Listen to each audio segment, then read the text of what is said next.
From instantly healing a broken body to kidnapping the US president, Baki makes absolutely no sense. Throughout the entire series, the writers are just pulling one thing after another out of their ass. The main premise is about Baki, a young martial artist who's considered one of the strongest on Earth and is constantly pitted against the other strongest martial artists across the globe. And while the show is sick and all, like the video title says, this character makes absolutely no sense. Here, Baki was poisoned extremely badly during a fight, and over the course of a few days, he went from Poseidon to estrogen, as the poison ate away at his muscles and fat, leaving him extremely frail. With Baki not knowing a single cure and at the verge of death, he decides to join the greatest martial arts tournament in China that only comes about every 100 years, because that's logical. And somehow, by just some coincidence, Baki's first round opponent just so happens to be one of the only poison users on Earth that also knows how to use the exact poison style that is somehow the antidote to Baki's previous poisoning. So Baki is poisoned by this new guy, and just like that, bam, the new poison cancels out the poison already in his system, basically curing Baki.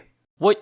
Okay, I'm no doctor, but I'm pretty sure that injecting more poison into your system is just gonna kill you doubly fast. But fine, whatever, I don't know, maybe poison does work like that. But then after the fight, he eats an entire buffet's worth of food, and then downs an entire bucket of what's essentially just sugar and water, and suddenly all of his deteriorated muscles just instantly grow back. Did I miss a page? This has gotta be Michael's secret stuff or something, cause your body can't just regain all the muscle and fat loss by one large meal and sugar water. I recently started working out consistently again after about a month and a half, and noticed I lost a bunch of strength. Are you telling me that if I down 12 Mountain Dews worth of sugar, I'ma just get it all back? According to the anime, it was explained that because the liver can no longer produce any glycogens, the sugar water allowed the liver to start producing glycogens again, which allowed for the body to instantly heal. And couple this with the fact that apparently Baki's muscle cells swore to get revenge on whoever poisoned them, so with the power of sugar water and cellular rage, his muscles just instantly grew back. Huh? But what may be even more confusing than that though, is the insane power-up he got earlier on in this series. Now, this power-up wasn't gained normally, like by intense training or eating hair, like normal people, but by losing his virginity. Seriously. Just a few days before, he fought two extremely powerful escaped convicts separately, and in both instances, he took an L. Just a few days after, we get this weird-ass scene where he does his girlfriend and compares it to fighting, and then bam, just like that, instant power-up. The morning after, he fights one of the convicts he previously lost to and makes it completely one-sided, even using his opponent's own technique to destroy him. And by some coincidence, the other convict he lost to earlier just so happened to be walking in the same area and teamed up with the other convict to fight Baki. And even though he had previously beaten him, Baki's presence alone stuns him, allowing Baki to basically toss them around like ragdolls and proceeding to beat both of their asses. Like, I'm a virgin. If I do it, will I magically wake up the next day and be able to 3-stock MKLeo? Seriously though, he goes from getting stepped on, kinda, to whooping everyone. He's fast, he's strong, and does losing your virginity make you physically stronger? Any scientists in the comments want to explain this to me? Cause this makes no sense. Now, next, Baki is going through training to fight his father, and as most athletes know, visualization is often advised to us by coaches for basically all sports. Baki decided to take this concept one step further and somehow was able to visualize a human-sized praying mantis that could somehow interact with reality and physically harm him. Since insects can carry around 7 to 8 times their own body weight, this was supposed to be a form of intense training. Yeah, and it certainly seemed like it, as this praying mantis was somehow able to hit Baki hard enough to slam him into the wall, breaking it. But since there's technically not actually anything there, he basically just jumped and sent himself flying into the wall. Like, what? Baki brought a kid with him into the basement to watch this fight, and he said himself that he saw Baki basically fighting the air. So he watched as Baki punched the air and then occasionally just jumped straight into a wall. What the hell? But the one thing that really doesn't make any sense at all though, is that even though the anime eventually shows the praying mantis to the viewer for context, in reality, there isn't one, right? So how is he keeping him in a headlock while no part of his body is touching the ground? This means that he's literally just floating there. And he was up there for like 30 seconds too. I know shadowboxing is effective, but I didn't think it had the power to break physics. On top of that, he's caught by surprise that the mantis can look behind his head to catch Baki, but how would the mantis know how to do that if Baki didn't know it could do that? Since, again, this is all happening inside Baki's head. And I'm not the only one who thought this shit was ridiculous. When his dad caught wind of this, he laughed so hard he ripped apart an entire chair.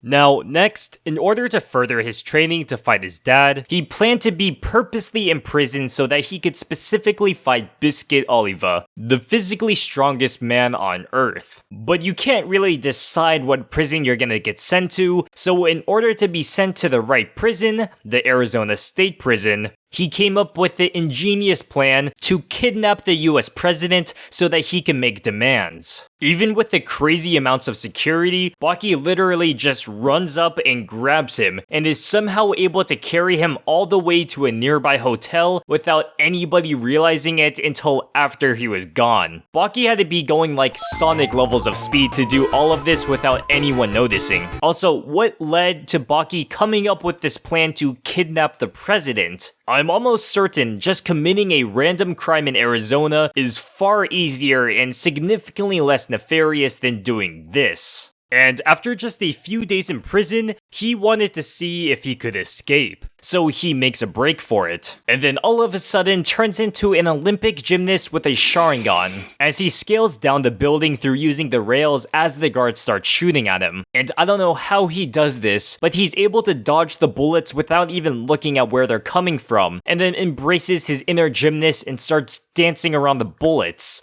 How? He kicks down an entire steel door, runs as fast as the guards' bullets, and then kicks all their asses. When he eventually makes it outside, he's held at gunpoint from every angle, and even though he was standing right in front of their faces, he was quick enough to take the batons from their clothing from each of them. Scared to make a single move, the guards and warden surrender, allowing Baki to escape. And then it's revealed to the audience that the reason Baki escaped was to essentially piss off Biscuit Oliva. You see, Oliva regards himself as the freest man alive, because even though he's a prisoner, he lives a life of luxury, and is allowed to even leave anytime he wants. So Baki escaping prison is basically throwing dirt into Oliva's face, showing him up. On top of constantly mocking him, and even taking a nap with his whale of a wife, Oliva had enough, and was ready to beat Baki to a pulp. And Baki was ready to fight Mr. Unchained. A man who has the durability to casually tank point-blank shotguns, brings down entire helicopters as training, and is considered the strongest man on Earth. And yet, during the fight with Baki, even though he lands multiple direct hits to the face with enough power to probably smash an entire car, Baki is somehow able to keep going. And on top of somehow tanking these blows to the face, he is able to overpower Biscuit Oliva with pure strength alone. A point-blank shotgun barely draws blood, and yet Baki can bash this guy's face in and win. And now you'd expect Baki, who just got his face bashed in by the Hulk, to be completely screwed. But nope, he just comes up with just a few bruises and a couple teeth missing. His head should be crushed. How is he alive? And even crazier, just a few days later, all but one mark on his face have completely healed and his teeth somehow grew back. Shit, Baki must have had emergency sugar water or something, because it looks like he barely got hurt at all. And finally, the most confusing part about Baki is that the anime is called Baki, yet Baki is hardly in it more than any other character for the first 26 episodes. Baki basically gets the same amount of screen time as everyone else. It's like if Naruto switched after 3 episodes and now we're only focused on Choji. All in all, not much makes sense. And if I were to sum up this anime in one word, it would be Huh? Video over. Hey guys, as always, I do hope you enjoyed the video. I'd appreciate a like if you did, and hopefully I'll see you next time. Take it easy, y'all. And shoutouts to $15 Patreon line.